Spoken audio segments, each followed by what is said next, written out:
لوحنا الدم خندا واستولوا الأغلي نندا أين أيلا هيسئتم। অতিরিক্ত হতাশা, একাকিত্ব এবং দুশ্চিন্তা থেকে মুক্তির জন্য কোরআন ও সুন্নাহর আলোকে কি ধরনের মানসিক ও আমলগত প্রস্তুতি নেওয়া উচিত? হতাশা, একাকিত্ব, দুশ্চিন্তা এগুলো এখন আমাদের সমাজের একটা কমন বিষয়ে পরিণত হয়েছে। মজার বিষয় হলো, এ বিষয়ে যারা এক্সপার্ট আছেন, যারা সাইকোলজি নিয়ে কাজ করেন, তাদের অনেকের বক্তব্য হলো ডিপ্রেশন এটা বড় লোকের রোগ, এটা কোনো গরিবের রোগ না। গরিব মানুষ সাধারণত তার সময় কাটে না, ভালো লাগে না, দুশ্চিন্তা, ডিপ্রেশন আছে, এরকম গরিব মানুষের মধ্যে পাওয়া খুব একটা যায় না।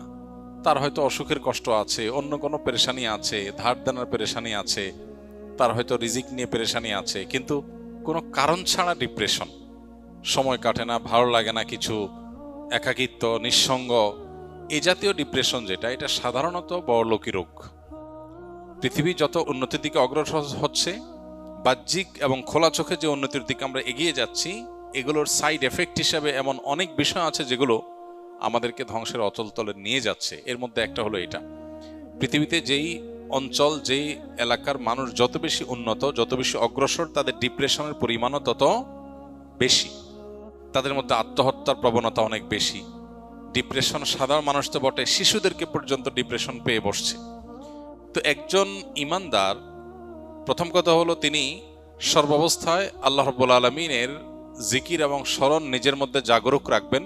এটা হলো দুশ্চিন্তা মুক্তির সবচেয়ে বড় এবং প্রধান উপায়। আল্লাহ বলেছেন, আলা বিযিক্রিল্লাহি তাতমাইন্নুল কুলুব। আল্লাহর জিকির এবং স্মরণ, এটা দিয়ে যদি কেউ সদা তার অন্তরকে জাগ্রত রাখে, আল্লাহর সাথে যদি কেউ কানেক্টেড থাকে সব সময়, তাহলে তার অন্তর প্রশান্ত থাকবে, স্থির থাকবে, ডিপ্রেশন তার অন্তরকে পাবে না।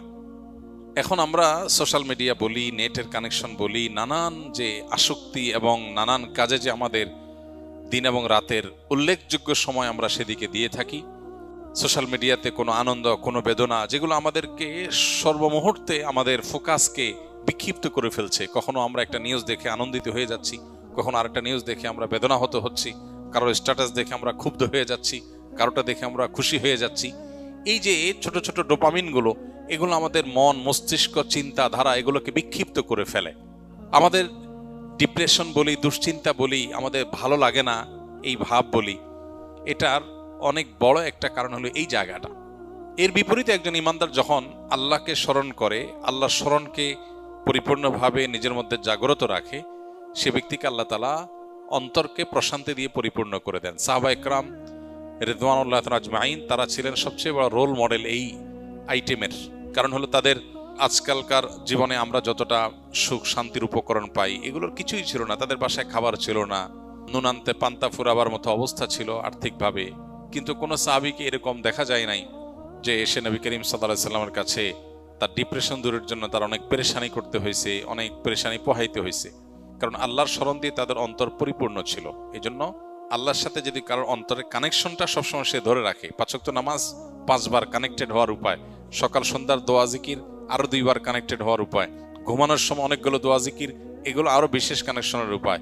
এর বাইরে চলতে ফিরতে, উঠতে বসতে, বাজারে যেতে, বাজার থেকে আসতে, খেতে, খাওয়ার শেষে, খাওয়ার মাঝখানে, ঘুম ভেঙে গেলে, ঘুমাতে গেলে, ঘুম থেকে উঠার পর ওয়াশরুমে যেতে গেলে, বাসায় ঢুকতে গেলে, বাসা থেকে বের হওয়ার সময়, যে কোনো ভালো কাজ শুরু করার সময়, সারাক্ষণ আল্লাহর স্মরণ দিয়ে আমাদের জীবনটাকে অত্যন্ত ব্যস্ত করে রাখা হয়েছে আমাদের প্রশান্তির প্রয়োজনে। আমরা সেখান থেকে সরে গেছি, ডিপ্রেশন আমাদেরকে পেয়ে বসেছে। এটা হলো প্রধান কারণ। তাহলে আল্লাহর জিকির এবং স্মরণ, এটা হলো সবচেয়ে বড় উপায়। এবং ডোপামিন এবং এই জাতীয় বিক্ষিপ্ত করে ফেলার মতো, ফোকাস নষ্ট করার মতো, মন মেজাজকে বিক্ষিপ্ত করে ফেলার মতো বিষয়গুলো থেকে সরে আসা, এটা হলো ডিপ্রেশন থেকে বাঁচার অন্যতম প্রধান করণীয়। এরপরে যে করণীয়, সেটা হলো নবী করিম সাল্লাল্লাহু আলাইহি সাল্লাম বেশ কিছু দোয়া তিনি সবসময় আল্লাহর কাছে নিবেদন করতেন। এর মধ্যে একটা হলো, আল্লাহুম্মা ইন্নী আউযু বিকা মিনাল হাম্মি ওয়াল হাযান ওয়া আউযু বিকা মিনাল আজজি ওয়াল কাসাল।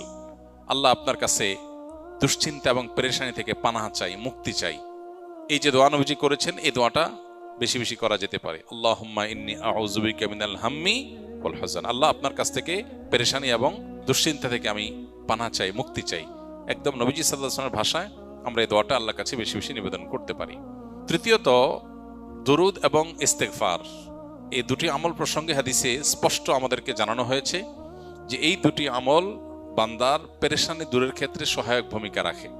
যে ব্যক্তি ইস্তেগফারকে তার জন্য অবধারিত করে ফেলে, ইস্তেগফার যে ব্যক্তি নিয়মিত করতে থাকে, আল্লাহ তাআলা যে কোনো পেরেশানি থেকে মুক্তির পথ তার জন্য বের করে দেন। সেজন্য এই আমলগুলো আমরা বিশেষভাবে আল্লাহ তাআলার কাছে নিবেদন করতে পারি। আল্লাহ তাআলা আমাদেরকে দুশ্চিন্তা এবং পেরেশানি থেকে মুক্ত হওয়ার তৌফিক দান করুন। মনের আশা পূরণ হওয়ার কোনো দোয়া আছে কিনা, থাকলে কি আল্লাহ তাআলার কাছে যে বিষয়ে আপনি ভালো কিছু আশা করেন সেটার জন্য আল্লাহ তাআলার কাছে দোয়া করবেন। দোয়া কবুলের জায়গাগুলো জুমার দিন আসরের পর, ভোর রাত তাহাজ্জুদের সময়, 5 ওয়াক্ত নামাজের পর, বৃষ্টির সময়, এই সময়গুলো দোয়া কবুল হয়। দোয়া কবুল আরো বেশ কিছু সময় আছে, উপলক্ষ আছে, এগুলোতে আল্লাহর কাছে দোয়া করবেন। আর আল্লাহর কাছে যখন নিজের মনের ভালো চাওয়াকে পূরণ করার জন্য কমন কিছু দোয়া আছে। আল্লাহুম্মা ইন্নী আসআলুকা মিনাল খাইরি কুল্লি আজিলিহি ওয়া আজিলিহি।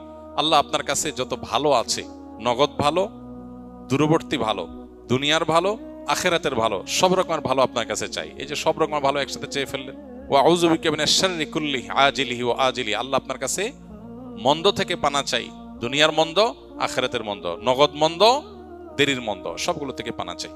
তো এইভাবে আল্লাহ তাআলার কাছে অনেক দোয়া আছে যে দোয়াগুলোর মাধ্যমে আমাদের সমস্ত যাবতীয় কল্যাণ আল্লাহর কাছে আমরা চেয়ে নিতে পারি। আশা করি আজকের ভিডিওটি আপনার মনের অশান্তি এবং দুশ্চিন্তা দূর করতে সাহায্য করবে। শায়েখ আহমদুল্লাহর এই গুরুত্বপূর্ণ আলোচনাটি আপনার কেমন লেগেছে তা অবশ্যই কমেন্ট করে জানাবেন। আর নিয়মিত এমন ইসলামিক ও জীবনবদলানো ভিডিও পেতে আমাদের চ্যানেলটি সাবস্ক্রাইব করে পাশেই থাকুন। আল্লাহ আমাদের সবাইকে শান্তিতে রাখুন।